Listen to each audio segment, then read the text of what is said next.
Dear students, in this lecture we are going to learn about the provision of grants in aid to the voluntary organizations for activities of social welfare.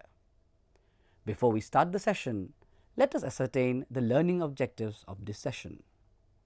In this session, we shall provide an understanding about the provision of grants in aid to the voluntary organizations for social welfare activities. We shall also acquaint you with the conditions for applying for grants in aid. What are grants in aid? Grants in aid for social welfare can be defined as the financial assistance provided by the central government or the state governments to the voluntary organizations for the purposes of funding a specific welfare project or program. Let me give you an example. The relevant ministry, department or body of the central government or state government can provide financial assistance to a voluntary organization to run a creche for the children or say to manage a home for elderly persons. Before I delve further into the details of grants in aid, let us try to trace the origins of this provision. For this, we will have to take the clock back to the year 1947. Yes, the year when we won our independence. Our country was placed by several social problems at a time of independence. To address the situation, the makers of the Indian Constitution established our country as a welfare state. Welfare state is defined by the Encyclopedia Britannica as the concept of government in which the state or a well-established network of social institutions plays a key role in the protection and promotion of the economic and social well-being of citizens. It is based on the principles of equality of opportunity, equitable distribution of wealth and public responsibility for those unable to avail themselves of the minimal provisions of a good life. The establishment of India as a welfare state is apparent from the salient features of the preamble and the directive principles of state policy of the Indian Constitution. As a welfare state, India is committed to the welfare of its citizens. Article 38 of the Indian Constitution states, "The state shall strive to promote the welfare of the people by securing and protecting as effectively as it may a social order in which justice, social, economic and political shall inform all the institutions of the national life." The first 5-year plan in its chapter on social welfare recognized that the object of social welfare is the attainment of social health, which implies the realization of such objectives as adequate living standards, the assurance of social justice, opportunities for cultural development through individual and group self-expressions, and readjustment of human relations leading to social harmony. As has been clearly mentioned in the plan that as the social structure becomes more complex, the state is called upon to play an increasing role in providing services for the welfare of the people. Underlying the role of the state to provide social welfare services, the plan described that the social welfare machinery of the central and state governments may, for performing various activities like to study the need for and the efficacy for social legislation, to execute programs of social welfare, to assist both directly and through other agencies the development of social services, the study of social problems, and the creation of trained personnel for social administration. The state will also try and assist specialized and private agencies through guidance and financially, and to protect the interest of society by a measure of regulation and control. This is a very important point which we shall also come subsequently. The state will also initiate pilot projects or help field organizations to develop such projects in order to demonstrate the efficacy of programs, methods, leadership and organization. And it is also envisioned that the state will take over social services of vital importance initiated and organized by private agencies when these develop beyond their ability to manage. To achieve its objectives of ensuring welfare of its citizens, several state-funded social welfare programs were launched after the country attained independence in 1947. Another major development leading to the provision of grants in aid was the recognition of the role of voluntary sector. voluntary sector was recognized as an important entity for social welfare. During the period after independence, the state recognized the indispensable role of voluntary organizations for achieving the welfare of its citizens. It was understood that the state alone could not carry out the welfare activities. A need was felt to partner with the voluntary organizations working with the people at the grassroots level. The first 5-year plan of the country states a major responsibility for organizing activities in different fields of social welfare like the welfare of women, children, social education, community organization, etc. falls naturally on private voluntary agencies. And finally, the understanding that adequate state funding of voluntary organizations is important for them to carry out activities of social welfare was crucial for initiation of this provision of grants in aid. Going back to the first 5-year plan, we see that the plan recognized that these private agencies have for long been working in their own humble way and without adequate state aid for the achievement of their objectives with their own leadership. Any plan for the social and economic reintegration of the country should take into account the service rendered by these private agencies, and the state should give them maximum cooperation in strengthening their efforts. Public cooperation through these voluntary social service organizations is capable of yielding valuable results in channelizing private efforts for the promotion of social welfare. This highlighted the problems faced by the voluntary organization at the time. These organizations working in the different regions of the country were unable to expand their welfare programs due to the paucity of funds. The state funding of these organizations was also limited. The plan highlighted that the financial assistance in the form of grants in aid will tackle the issue of inadequate funding from the government and provide impetus to the welfare activities being undertaken by the voluntary organizations. Hence, we can say that the importance laid by the state in partnering with voluntary organizations for achieving the objectives of the welfare state, coupled with the understanding that the state funding of these organizations was essential to enable them to work in the direction of social welfare, laid the foundation for the initiation of the provision for the grants in aid for social welfare. Initially, a sum of 4 crores was provided as grants in aid to voluntary social service organizations under the first 5-year plan. It was emphasized that this fund of 4 crores would be administered by a board to be set up by the central government. The tax revenues collected by the government from its citizens are the source of money for the grants in aid disbursed to the voluntary organizations. The grants in aid provided to the organizations is not a role. Since it is not a loan, it has not to be repaid. However, it is important to note that the grants in aid disbursed to the voluntary organizations by the central government and the state governments is different from the grants in aid provided by the Parliament from the Consolidated Fund of India to the state governments under the Article 275(1) of the Indian Constitution. Now, let us look at the objectives of the provisions of grants in aid. The provision of grants in aid ensures that the voluntary organizations are able to undertake activities for the welfare of the weaker sections and vulnerable groups identified by the state. Grants in aid ensure that the welfare activities proceed in the direction which is envisioned by the state. Another major objective of the grants in aid is to enhance the potential of the voluntary organizations to plan, implement and importantly monitor the social welfare programs efficiently. The aid is also aimed at increasing the capacities of the personnel working in the voluntary organizations. Voluntary organizations are undertaking welfare activities for various target groups. The aid intends to enable these organizations to improve the manner in which the existing programs are being designed and implemented. The aid also intends to assist these organizations in increasing the number of beneficiaries supported under the welfare program. Say for an example, an organization may be running a beggar home for 50 persons, and with the provision of grants in aid, it can now possibly extend the services to 100 or even more persons depending on the grant which was given.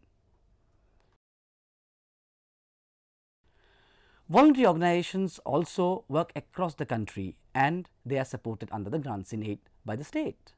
This ensures that welfare activities are undertaken across the country and there is no regional disparity in the implementation of the welfare activities. Without this, there is a possibility that the welfare activities may get clustered in a particular region. It is also envisioned that the grants will lead to the development of innovative and targeted social welfare programs.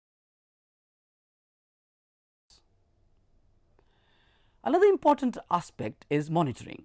The voluntary organizations have to spend the money received as grants in aid as per the specific guidelines for that particular grant.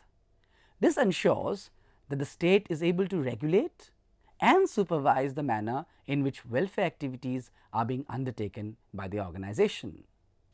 These sum up the major objectives of giving grants in aid. Now, let us look at the new systems of partnership. The grants in aid, as we have discussed earlier, are dispersed by different ministries, departments, government bodies. There are several ministries, departments and government bodies which provide these grants, and a major challenge faced by the voluntary organizations is to keep a track of these grants. In order to ease the process of tracking of funds for the voluntary organizations, Government of India has initiated the NGO partnership system. The NGO partnership system of the Government of India is maintained by the Niti Aayog with effect from 1st January 2015. All registered voluntary organizations, non-governmental organizations are invited by the Aayog to enroll in this online scheme. This scheme intends to create a database of existing voluntary organizations, provide access to information on the various schemes of the participating ministries, departments and government bodies open for grant, and when the information is available, enable the organization to apply for the government grants to the participating ministry, department or government body. This also has the provision where the organizations can track the status of the applications for the grant. Several ministries, departments and government bodies of Government of India are participating in this system. Most importantly, there is the Ministry of Social Justice and Empowerment, Ministry of Tribal Affairs, Department of Higher Education. There is also a provision to know about the funds from National AIDS Control Organization, NACO, from the Social Welfare Board, Department of Youth Affairs, to name a few. Now, let us discuss about the provision of grants in aid by a government body, ministry and a government department. We have taken the case of Central Social Welfare Board, Ministry of Social Justice and Empowerment, Government of India, and Department of Social Welfare and Department of Women and Child Development, Government of NCT of Delhi, to discuss in detail the provision of grants in aid. Let us first take the example of Central Social Welfare Board. This board was established by the Government of India in 1953 under the chairpersonship of Dr. Durgabai Deshmukh to administer the fund of 4 crores provided as grants in aid to voluntary social service organizations. Over the years, this board has emerged as one of the major government bodies providing grants to the voluntary organizations. The board has been revamping and designing new programs to cater to the changing welfare needs of the society. The mission of the board is to strive to be recognized as the most progressive entity for providing services of unequivocal excellence to women and child for their protection, capacity building and total empowerment. A total of 33 state social welfare boards are also functioning in each state capital and union territory of the country. The aim of these boards is to implement various welfare schemes through registered voluntary organizations. The state board is headed by a non-official chairperson. The state board members are nominated on the board by central board and the state government in the ratio of 50:50. These members normally represent each district of the state. As per their mission, the board is providing grants in aid to the voluntary organizations across the country to strengthen their role in improving the condition of women and children. The schemes of the board include scheme of short stay home for women and girls, scheme for running family counseling centers, scheme for running condensed courses for education of women, awareness generation projects for rural and poor women, Rajiv Gandhi National Creche Scheme for the children of working mothers. Now let us come to the grants in aid provided by Ministry of Social Justice and Empowerment, Government of India. The Ministry of Social Justice and Empowerment, Government of India, as we know, works for the promotion of welfare, attainment of social justice and empowerment of disadvantaged and marginalized sections of the country. The ministry views the voluntary organizations as partners in the path of achievement of its goals. Grants in aid are provided by the ministry to voluntary organizations through a transparent system for the implementation of various schemes. One of the most important scheme which is under which funding is provided is the Deen Dayal Disabled Rehabilitation Scheme. Another important scheme is the assistance to voluntary organizations for welfare of other backward classes and the central sector scheme for free coaching of SC and OBC students. Ministry also provides grant in aid to voluntary organizations working for scheduled castes, integrated program for older persons and scheme for prevention of alcoholism and substance abuse. An organization applying for grants in aid to the ministry should note that the Ministry of Social Justice and Empowerment favors projects in the rural areas of the country. The projects in urban areas are considered in cases when there is a tremendous need for the project and in states where voluntary action has not been initiated. Ministry favors the projects submitted by the voluntary organizations which have strong presence and their work is reflective of the involvement with the community. A project will be funded by the ministry initially for 1 year at a time for 5 years. The grants in aid for a project at a particular location shall be released for a maximum period of 10 years.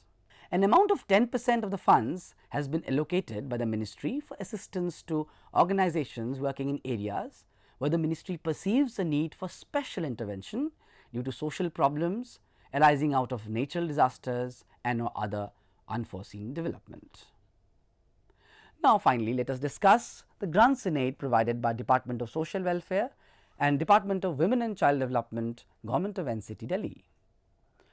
The payment of grants in aid by these two departments to the voluntary social service organizations working within the National Capital Territory of Delhi is regulated by the Delhi Grants to Social Welfare Institutions or Organization Rules of 2008.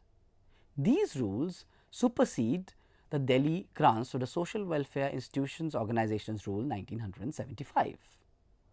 Under these rules, grants in aid shall be sanctioned to the institutions or organizations or its parent body which have been registered under the Societies Registration Act of 1860 or the Trust Act of 1882. This will, however, not apply to institutions specially created under enactment of Parliament or under the orders of Government of NCT. All grants are subject to the General Financial Rules 2005 as amended from time to time and are also subject to the audit by the Comptroller and Auditor General of India, Directorate of Internal Audit of Government of NCT of Delhi, Internal Audit of Social Welfare Department, Women and Child Development Department as the case may be. The grants to be sanctioned under these rules can be broadly classified as under grants for items of non-recurring expenditure, grants for items of recurring expenditure.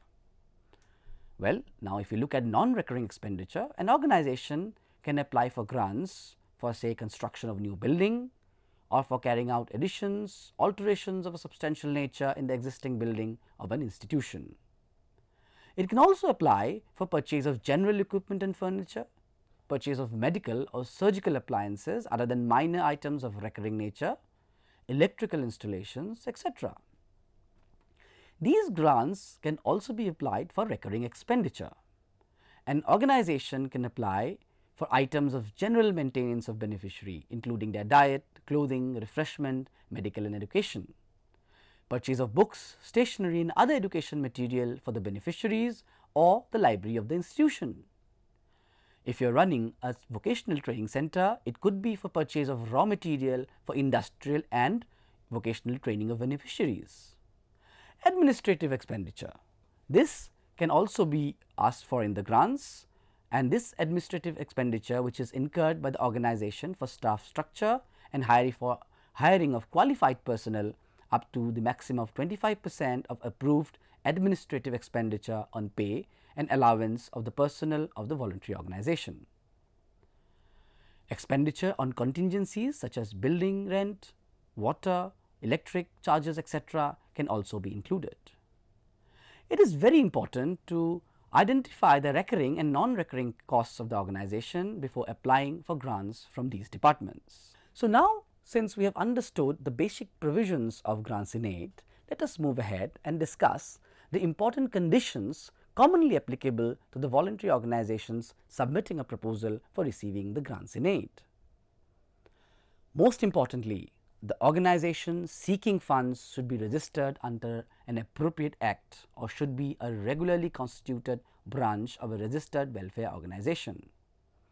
As per the General Finance Rules 2005, Rule number 205, grants in aid can be given to institutions or organizations set up as autonomous organization under a specific statute or as a society registered under the Societies Registration Act 1860 or Indian Trusts Act 1882 or other statutes.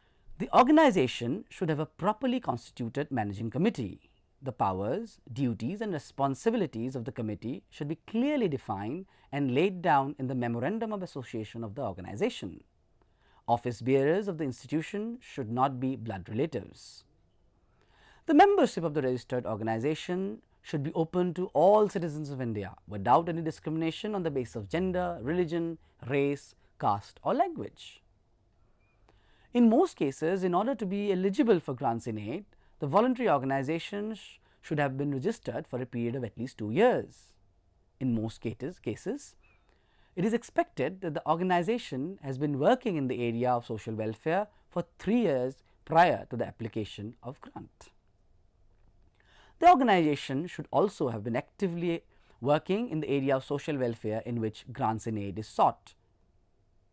The financial position of the organization should be sound during the preceding 3 years. It should be in a position to raise additional funds if needed to complete the program for which grants have been provided. The voluntary organization should have the infrastructural facilities and requisite human resources to initiate and implement the welfare activity for which the grants are being provided.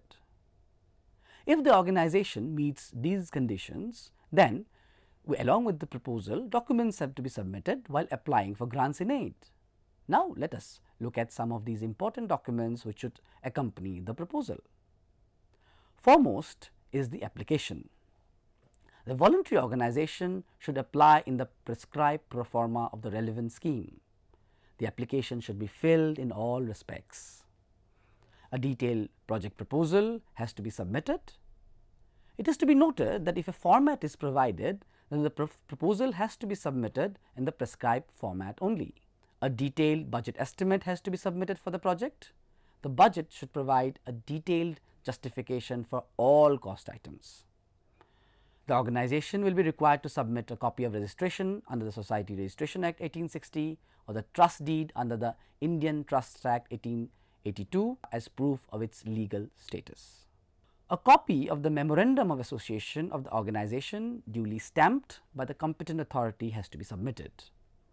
A copy of the rules and regulations of the organization, again duly stamped by the competent authority, has to be submitted. A list of members of governing body and executive committee should include their names, father's name, age, address, qualification and profession. It is important for the organization to submit the details of the bank account. The statement of accounts audited by a certified chartered accountant for the 3 preceding financial years have to be submitted. Annual activity or progress reports for the last 3 years should also be submitted. These reports should highlight the involvement of the organization in the welfare activity for which funds are being sought. They should also show the entire range of activity and the corresponding achievements of the organization. A copy of the minutes of the last meeting of the members of the executive committee should also be submitted. The organization also has to submit a utilization certificates for any grants in aid received by the organization from any other sources during the last financial year. A copy of the sanction letter of any grants in aid received by the organization from any other source during the last financial year has also to be submitted. Finally, the organization has to submit documents which prove the professional association with other agencies. The details of the staff or employees of the organization are also required to be submitted. These again should include the names, designation, address, date of appointment, educational qualification, salary per month, total salary paid during the previous year. These documents should be attached with the proposal and then submitted before the end of the last date. Now, after we have looked in the objectives, the measures for which the provision of grants in aid has been there in this system, now let us finally look at the steps which are involved in the provision of grants in aid. The first step is the publication of the advertisement. The concerned ministry, department or body of the government disbursing the grant issues an advertisement in the national newspapers and in their website inviting voluntary organizations to apply for these grants. As we have discussed earlier, these can now also be tracked from the NGO partnership system of the Government of India. The organizations then look for these funds and apply for the grant in the prescribed format along with the requisite documents within the stipulated time frame.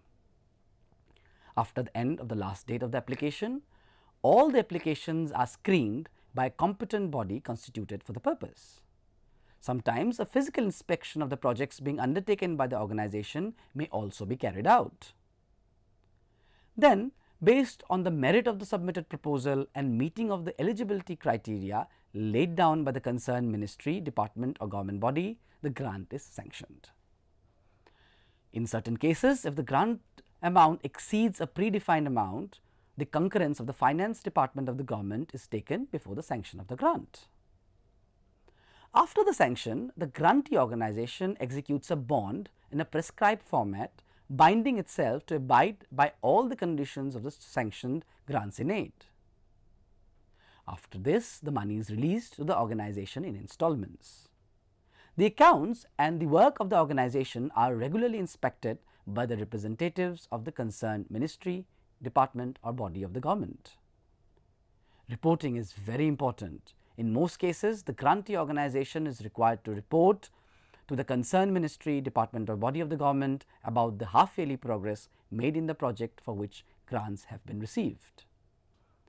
The grantee organization annually has to get the accounts of the grants duly audited and submit the receipt and payments of account, the income and expenditure account, the balance sheet, the utilization certificate and the consolidated accounts of the organization showing the receipt and payment and income and expenditure of all the projects. Finally, the voluntary organization submits the annual report showing the physical achievements and utilization progress regarding the released funds. It is very important for the voluntary organization to diligently follow the procedures for utilization of funds and submit the documents related to grant expenditure timely to the funding body.